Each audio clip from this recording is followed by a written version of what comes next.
राष्ट्रीय अध्यक्ष और उत्तर प्रदेश के पूर्व मुख्यमंत्री और हम आम आदमी पार्टी के सभी लोगों के सुख दुख के साथी मेरे प्यारे मित्र अखिलेश यादव जी, दिल्ली के मुख्यमंत्री आतिशी जी, राज्यसभा के हमारे सांसद संजय सिंह जी, यहाँ पर आए हुए हमारे सभी मंत्रीगण, सभी विधायकगण और दिल्ली के कोने कोने से आए हुए मेरी माताएं, बहनें, आप सब लोगों को मेरा नमस्कार, सबको मेरा प्रणाम। सबसे पहले मैं अखिलेश यादव जी का दिल से धन्यवाद करना चाहता हूँ।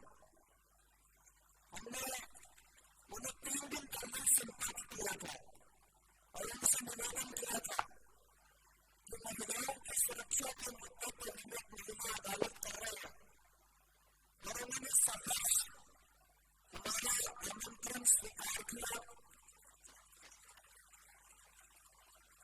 आज संसद चल रही है, वो स्पेशली आप लोगों से मिलने के लिए, आप लोगों की बातें सुनने के लिए संसद से उठ के स्पेशली हम लोगों के बीच में आए हैं।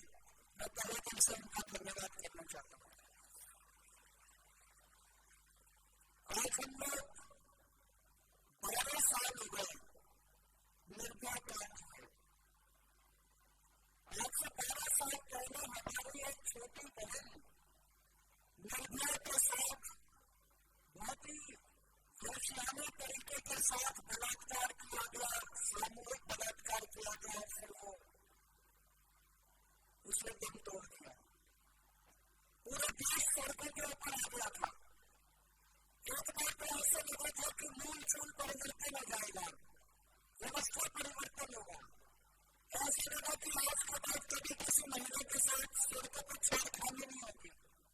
उस वक्त ऐसा लगा था कि अब महिलाओं को इस देश के अंदर न्याय मिलना चालू होगा। उस वक्त ऐसा लगा था कि महिलाओं को आज के बाद सम्मान मिलना चालू होगा। लेकिन आज तक के साथ 12 साल के बाद, उस हादसे के 12 साल के बाद हम देख रहे हैं कि कम होने का दूर महिलाओं के खिलाफ अत्याचार की घटनाएं लगातार दिन दूनी रात चौगुनी बढ़ती जा रही है। अभी आपके सामने जिस तरह से महिलाओं ने अपने केसेस रखे, दिल कहा जाता है कि एक महिला के केस सुनते, एक महिला का केस सुनकर दिल बढ़ जाता है। और मैं आप लोगों से पूछना चाहता हूँ, मेरे ख्याल से एक भी ऐसी महिला नहीं होगी जिसने कहीं ना कहीं किसी न किसी तरह से अपमान का सामना न करना पड़ा, चाहे वो बस हो, चाहे वो मेट्रो हो, चाहे वो सड़क पे गुजरते हुए हो। हर जगह हर महिला ने कहीं ना कहीं तो अपमान का सामना किया है। आप लोगों से पूछना चाहता हूँ, क्या यह कहना गलत है कि घर से निकलने में आज महिलाओं को डर लगता है? गलत कह रही हूँ? किस किस को डर लगता है घर से निकलने में? क्या यह कहना गलत है कि जब बाकी पानी चलती है तो शाम को 7 बजे के बाद मैं आपका तुम धक्का करने लगता पता नहीं देती वापस आएगी? गलत नहीं कहना। ऐसा क्यों होता है? इतने सारे महिलाओं ने आकर बताया कि पुलिस कुछ नहीं करती। पुलिस कुछ क्यों नहीं करती? ऐसा क्यों होता है कि जब महिलाएं न्याय के लिए पुलिस के पास, सुरक्षा के लिए पुलिस के पास जाती है तो पुलिस कुछ क्यों नहीं करती? अपराधी पता क्यों नहीं करते? पता है कि उस लड़के ने किया, वो लड़का खुलेआम घूम रहा है समाज के अंदर, लेकिन पुलिस कुछ कर नहीं, क्यों नहीं कर रहा? क्योंकि उनको उनके ऊपर बैठे हुए लोगों को आपकी परवाह नहीं है। इनके ऊपर कौन बैठी है? इनके ऊपर केंद्र सरकार बैठी है, अमित शाह जी बैठे, उनको आपकी क्या परवाह नहीं है? आज से 10 साल पहले आप लोगों ने मेरे को जिम्मेदारी दी थी। आपने कहा केजरीवाल जी हमारा स्कूल ठीक करो। मैंने स्कूल ठीक कराने का हाथ खड़ा करके बता देना, मैंने स्कूल ठीक कराने का। आज से 10 साल पहले आपने मेरे को जिम्मेदारी दी थी केजरीवाल जी हमारा अस्पताल ठीक करो। दिल्ली को सारे अस्पतालों को एयर कंडीशनर बना दिया। लेकिन फ्री में मिलता नहीं मिलता।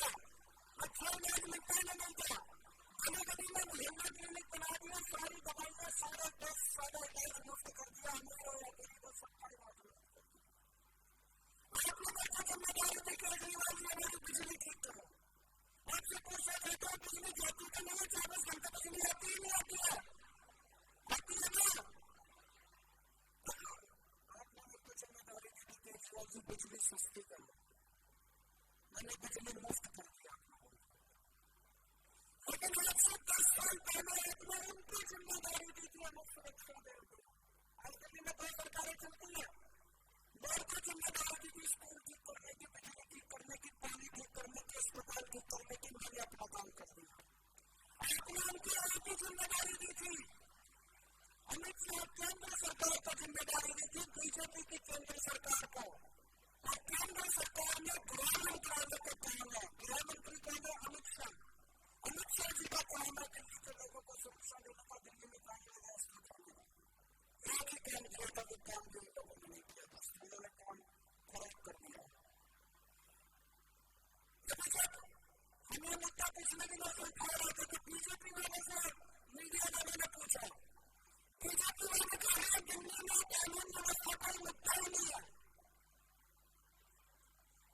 बीजेपी वाले से मीडिया में मैंने पूछा, दिल्ली केजरीवाल घूमता फिर रहा है पूरे दिल्ली के अंदर, जगह जगह हत्या हो रही है, फिरौती मांगी जा रही है व्यापारियों से, दिल्ली में तमाम शूटआउट हो रहे हैं, गोंधमार हो रहे हैं, दिल्ली की महिलाओं सुरक्षित नहीं है, इसमें आपको क्या करना है?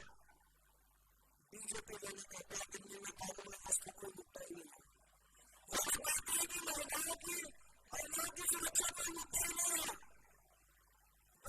दिल्ली में केंद्र सरकार का आंकड़ा कहता है रोज दिल्ली में 3 से 4 बलात्कार होते हैं, 3 से 4 बलात्कार। अमित शाह जी से कहना चाहते हो, अमित शाह जी आपके लिए मुद्दा नहीं होगा, लेकिन जिस घर की बेटी जिसके साथ जो बलात्कार की शिकार होती है उसके लिए तो कानून व्यवस्था से बड़ा मुद्दा ही नहीं हो सकता। जिस बेटी का बलात्कार होता है उससे पूछे कानून कितना बड़ा मुद्दा है। दिल्ली के अंदर आपको जानते ताकि होगा पहली रात 17 छोटे छोटे बच्चों की किडनैपिंग होती है, अपहरण किया जाता है। रोज 17 छोटे बच्चों की किडनैपिंग की जाती है, इसमें बच्चियां भी होती है जिन्हें बेच दिया जाता है। अमित शाह जी आपके लिए कानून मुद्दा नहीं होगा, लेकिन उन बच्चों जिनके बच्चे कैसे चले जाते हैं उनके लिए तो सबसे बड़ा मुद्दा ही है। दिल्ली में लोगों की कम से कम 10 महिलाओं की किडनैपिंग होती है, 10 महिलाओं का अपहरण होता है। दिल्ली के अंदर हजारों महिलाओं के साथ बसों में, सड़कों के ऊपर, मेट्रो में छेड़खानी होती है।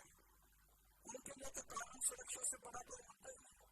गलत नहीं कहा जी, सबसे बड़ा मुद्दा उनके लिए तो यही है। आप महिलाएं बीजेपी के लिए और अमित शाह जी के लिए कोई मुद्दा ही नहीं है, आपको काउंटिंग नहीं है, आपको मुद्दा ही नहीं है उनके लिए। अमित शाह जी के लिए एक ही मुद्दा है, पूरे देश में चुनाव करके घूमते रहते हैं, एमएलए खरीद कर घूमते रहते हैं, सरकारी तौर पर घूमते रहते हैं, केजरीवाल को जेल में डालो, हेमंत सोरेन को जेल में डालो, ईडी को छोड़ दो इसके पीछे, सीबीआई को छोड़ दो इसके पीछे, ये सरकार गिरा दो, झारखंड की सरकार गिरा दो, मध्य प्रदेश को, यही करते रहते हैं।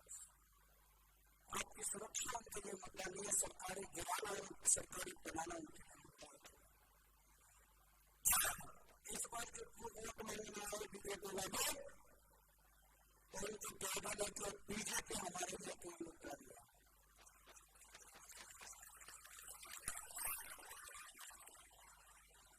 मेरे हाथ में दिल्ली की सुरक्षा व्यवस्था नहीं हो, लेकिन मैं से जितना बनता नहीं किया, क्योंकि मेरे लिए यहाँ पर बैठी हुई माँ बहनें, दिल्ली की 1 करोड़ 1.25 करोड़ से ज्यादा दिल्ली की माँ बहनें मेरे लिए कोई वोट बैंक नहीं है। मेरे लिए आप मेरा परिवार हो, आपको मैंने माँ कहा है, आपको मैंने बहन कहा है, आपको मैं अपना माँ मानता हूँ, आपको बहन मानता हूँ, आपको बेटियां मानता हूँ। मैं जो बन पाया मैंने कहा, मेरी सरकार बनने के पहले दिल्ली में सीसीटीवी कैमरा नहीं थे। आज 9 साल में मैंने दिल्ली में 3 लाख से ज्यादा सीसीटीवी कैमरे लगा दिए। पूरी दुनिया में सबसे ज्यादा सीसीटीवी कैमरा दिल्ली के अंदर लगे हैं। New York, London, Tokyo, France, Paris, सबसे ज्यादा सीसीटीवी कैमरा दिल्ली के अंदर लगे हैं। इसकी वजह से और पैदा होता है, बाकी लोग कोई भी करता है तो इसे डर लगता है, लेकिन अगर वो बच्चे आके कहा पुलिस वाले सीसीटीवी इस्तेमाल नहीं कर रहे, अब इसका बताओ क्या करें? उसमें दिल्ली को कहना पड़ेगा पुलिस वाले को कुछ करो। मैं कर सकता था पूरी दिल्ली में 4 लाख से ज्यादा मैंने स्ट्रीट लाइट्स लगवा दी। पहले 66,000 स्ट्रीट लाइट थी मेरी सरकार बनने के पहले, 4 लाख से ज्यादा स्ट्रीट लाइट्स लगवा दी। जैसे मैं 10 मौसम में गया था महिलाओं की सुरक्षा के लिए, जो ऐसा चलता है मैंने किया। इनको आपकी जरूरत नहीं है, इनको आपके वोट की जरूरत है बस। आज तक देखा होगा ना अखबारों में पढ़ रहे थे कि आजकल बीजेपी वाले झुकने में खूब जा करके सो रहे हैं। अब इनको छुट्टी वाले आ जा रहे हैं, यहाँ नहीं आ रहे, लेकिन आजकल बीजेपी वाले नेता जा करके झुकने में सो रहे हैं। पिछले 5 साल के अंदर जितनी झुग्गियां लोगों ने तोड़े हैं भगवान ही देख रहा है। आपको क्या लगता है जनता बेवकूफ है? और जिन झुग्गी वाले समझना कि उन झुग्गियों में आज लोग वापस सो रहे हैं, 3 महीने के बाद उन्हें झुग्गियों को तोड़वाएंगे। बचकर जमा लोगों से मकानपुरे में सुंदर नर्सरी की झुग्गियां, वहां पर ये लोग जाके सोएंगे, वहां पर बच्चों के साथ कैरम बोर्ड खेलने के, और कैरम बोर्ड खेलने के 3 महीने के बाद वो सारी झुग्गियां तोड़वा दी। मैं इनसे पूछना चाहता हूं कि अब ये झुग्गियां टूट रही थी दिल्ली के अंदर, दिल्ली में पिछले 5 साल में इन्होंने पहले झुग्गियां तोड़वाने की कोशिश करी, 37 मैंने बचा दी, कोर्ट में जाके जाके उन्होंने बचा लिया।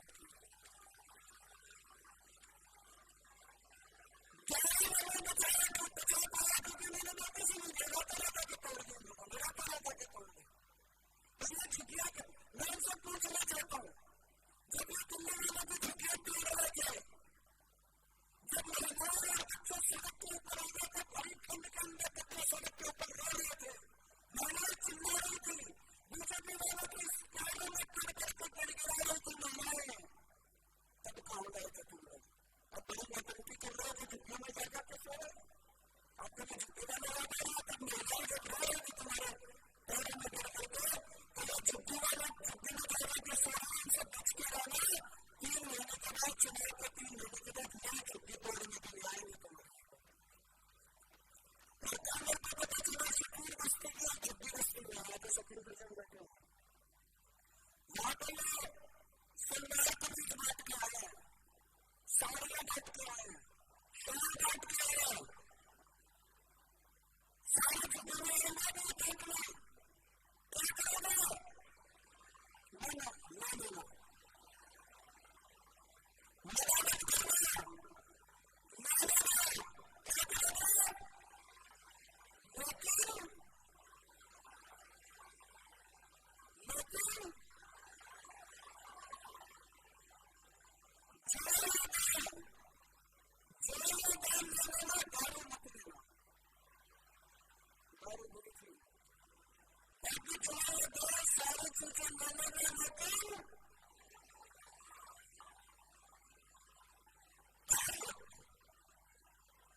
नहीं साझी से कहना चाहता हूँ, अगर आपसे दिल्ली की व्यवस्था नहीं संभल रही, मैं बीजेपी से कहना चाहता हूँ, अगर आपसे दिल्ली की व्यवस्था नहीं संभल रही, आप एक भी हमसे नहीं संभल रही।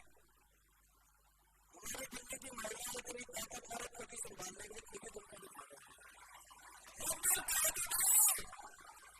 अमित शाह जी अपनी ताकतवर आपसे नहीं संभल रही। अमित शाह जी अपना कहना मेरे पास टाइम नहीं है दिल्ली के लिए, फिर पता नहीं माँ बनी कैसे ठीक करती है। आगे अमित शाह जी मेरे से दिल्ली नहीं संभल रही। एक बार कहते अमित शाह जी मेरे पास टाइम नहीं है दिल्ली के लिए, सिर्फ कर देंगे मेरी दिल्ली की 1.25 करोड़ बहनों सबको। बताया फिल्म की कला दिल्ली की तरफ ध्यान न देगा। इन्होंने कितनी आज दिल्ली में कहा सरकार है, केजरीवाल की सरकार है, केंद्र की सरकार है, बीजेपी की सरकार है। आज बीजेपी की सरकार ने महंगाई करने में कोई कसर नहीं छोड़ी, गलत नहीं करा, दूध महंगी कर दिया, सब्जी महंगी कर दी, खाने पीने की सारी चीजें महंगी कर दी, दाल महंगी कर दी, चावल महंगी कर दिया, घर का खर्चा चलाना मुश्किल हो रहा है। एक सरकार है जो महंगाई कर रही है और दूसरी सरकारें जो सब कुछ फ्री करती जा रही है। बिजली फ्री कर दी, पानी फ्री कर दिया, शिक्षा फ्री कर दी, दवाइयां फ्री कर दी,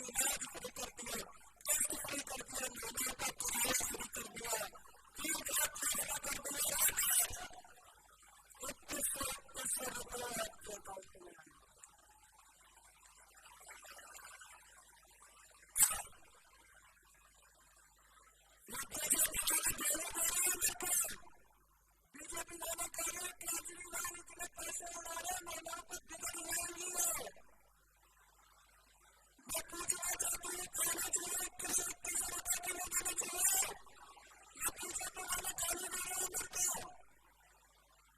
मेरे को कोई फर्क नहीं पड़ता उनके खाने को ये करें ये जितना लगे खाना करो दोस्तों उस दिन के पास चुनाव लड़ने को कोई मुद्दा ही नहीं है मेरे को एक बस्ती वाले बता रहे थे बीजेपी वाला एक बस्ती में वोट मांगने गए लोगों ने उनसे पूछा था 5 साल में क्या किया वो तो केजरीवाल को खूब गालियां दी उनसे पूछा अगले 5 साल में क्या करोगे बोले केजरीवाल को खूब गालियां देंगे लोगों ने खूब दवा दौड़ा के मारा उनके पीछे दिवा गया उनको अपनी बस्ती से फिर चौकीदार में एक आम आदमी पार्टी वाला गया उनकी बस्ती में वोट मांगने उसको वोट मांगने की जरूरत ही नहीं पड़ी एक आदमी बोला कि मेरे बच्चे आपके बड़े अच्छे स्कूल में डालिए मेरे बच्चे स्कूल में पढ़ा एक आदमी बोला कि मैं मोहल्ले में नहीं पढ़ा अच्छा बना दिया मेरे को दवाइयां मिल रही है एक आदमी बोला कि मैं अस्पताल बड़ा अच्छा है मेरी माँ को कैंसर का इलाज उस अस्पताल के अंदर फ्री हो गया एक महिला का रही तो बोली कि मैं बस में जाती हूँ बस का किराया मुफ्त हो गया एक बुजुर्ग खड़े होकर बोला कि मैं रामेश्वरम तीर्थ यात्रा करता सारे लोगों ने उसको दिखा के मिठाई खिलाई और एडवांस में दिखाई देने की सरकार खिलाई रहेगी इस बार बीजेपी के पास कोई प्लान नहीं है उनके पास कोई टीम नहीं है और मैं तो उनसे पूछना चाहता हूँ चुनाव लड़ रहा कि नहीं दुनिया खा रही है तुमको सीएम सास कहना तुम्हारे पास कोई नहीं है कोई टीम नहीं है कोई प्लान नहीं है उनके पास जिसके बाद मुझको पानी का बजट चुनाव लड़ना चाहता है वो मैं से कहना चाहता हूँ मैं कुछ तुम्हें गाली के लिए देंगे लेकिन मेरे माँ बहनों को सुरक्षा देना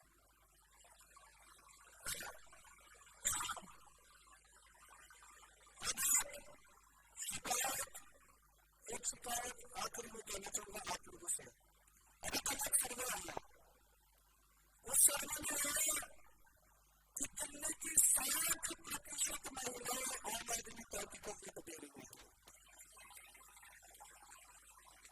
तो मेरी सेवा में मेरी तपस्या की कमी रही होगी जब 40% भी होगी